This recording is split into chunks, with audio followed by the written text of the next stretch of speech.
ખાસ રજૂઆતમાં આપનું સ્વાગત। પીએમ મોદી આજથી 2 દિવસના ગુજરાત પ્રવાસે છે। ₹2500 કરોડના વિકાસ કાર્યોનું ખાતમુહૂર્ત અને લોકાર્પણ કરશે। દાદરા નગર હવેલી, દીવ દમણને વિકાસ કાર્યોની ભેટ આપવાના છે। સુરતના લિંબાયતમાં જાહેર સભાને સંબોધન કરશે। લિંબાયત હેલિપેડથી સભા સ્થળ સુધી ભવ્ય રોડ શોનું પણ આયોજન છે। પ્રધાનમંત્રી ગરીબ કલ્યાણ અન્ન યોજનાની શરૂઆત કરાવશે। 8 માર્ચે નવસારીમાં જનસભાને સંબોધન કરશે વડાપ્રધાન। ગુજરાત સરકારની સખી સાહસ યોજનાનો પ્રારંભ કરાવશે। રાજ્યના વિવિધ જિલ્લામાંથી આવેલી લખપતિ દીદી સાથે પણ સંવાદ કરશે। પીએમના કાર્યક્રમની વાત કરીએ તો પીએમ મોદી બપોરે 1 કલાકે સુરત એરપોર્ટ પર પહોંચી જવાના છે। સુરત એરપોર્ટથી પીએમ મોદી દમણ જવા રવાના થશે। દાદરા નગર હવેલી, દીવ દમણને પીએમ મોદી વિકાસ કાર્યોની ભેટ આપશે। જાહેર સભાને સંબોધન બાદ પીએમ મોદી સુરત જવા રવાના થશે। સાંજે લિંબાયત હેલિપેડથી સભા સ્થળ સુધી રોડ શોનું આયોજન છે। લિંબાયતમાં આજે 5 કલાકે જનસભાને સંબોધિત કરવાના છે। પ્રધાનમંત્રી ગરીબ કલ્યાણ અન્ન યોજનાની પણ શરૂઆત કરાવશે। ગંગા સ્વરૂપા આર્થિક સહાયતા વૃદ્ધ પેન્શન યોજનાના લાભાર્થીઓને મળશે। દિવ્યાંગ સહાયતા યોજનાના લાભાર્થીઓને પણ મળશે। સુરત જનસભા બાદ સર્કિટ હાઉસમાં રાત્રિ રોકાણ કરશે।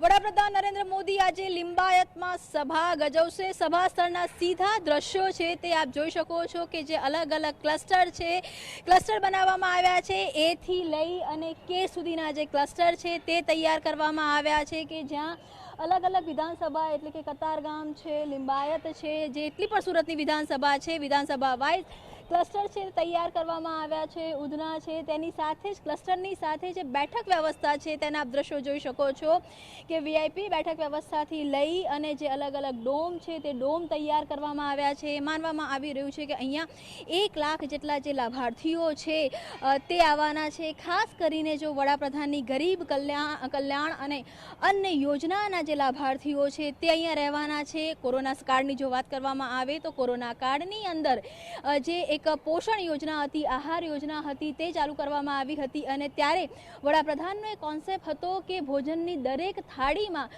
પોષણ હોવું જરૂરી છે, દરેક પરિવારને સંતોષ થવો જરૂરી છે। વડાપ્રધાનની વાત કરવામાં આવે તો હંમેશા તેમણે ગરીબ અને જે નાના વર્ગ હોય છે તેની હંમેશા ચિંતા કરી છે અને અનેક જે તેને અનુલક્ષીની યોજનાઓ છે તે પણ કરી છે।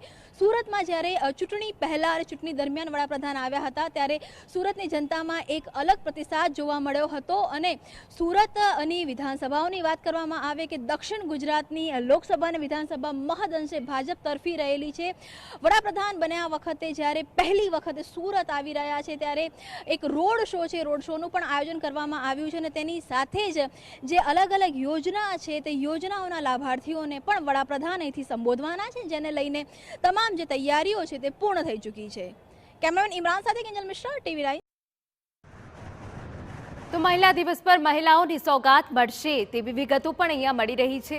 મહિલાઓ કરશે મોદીની સુરક્ષા અને આપને જણાવી દે આ પ્રવાસ ખૂબ મહત્વપૂર્ણ છે કે જેમાં રોડ શો કરવામાં આવશે અને જે સહાયતા જે યોજના છે તેના લાભાર્થીઓ સાથે પણ પીએમ મોદી ચર્ચા કરવાના છે। દિવ્યાંગ સહાયતા યોજનાના લાભાર્થીઓ સાથે પણ ચર્ચા કરશે। સુરત જનસભા બાદ તેઓ સર્કિટ હાઉસમાં રોકાવાના છે। પ્રધાનમંત્રી ગરીબ કલ્યાણ અન્ન યોજનાની પણ શરૂઆત કરવાના છે। આ સિવાય જો 8 માર્ચની વાત કરીએ તો નવસારીમાં જનસભાને સંબોધિત કરવાના છે। ગુજરાત સરકારની સખી સાહસ યોજનાનો પણ પ્રારંભ કરાવવાના છે। રાજ્યના વિવિધ જિલ્લામાંથી આવેલી લખપતિ દીદી સાથે સંવાદ કરવાના છે। આ લખપતિ દીદી સાથેનો જે સંવાદ છે સૌથી ખાસ રહેવાનું છે।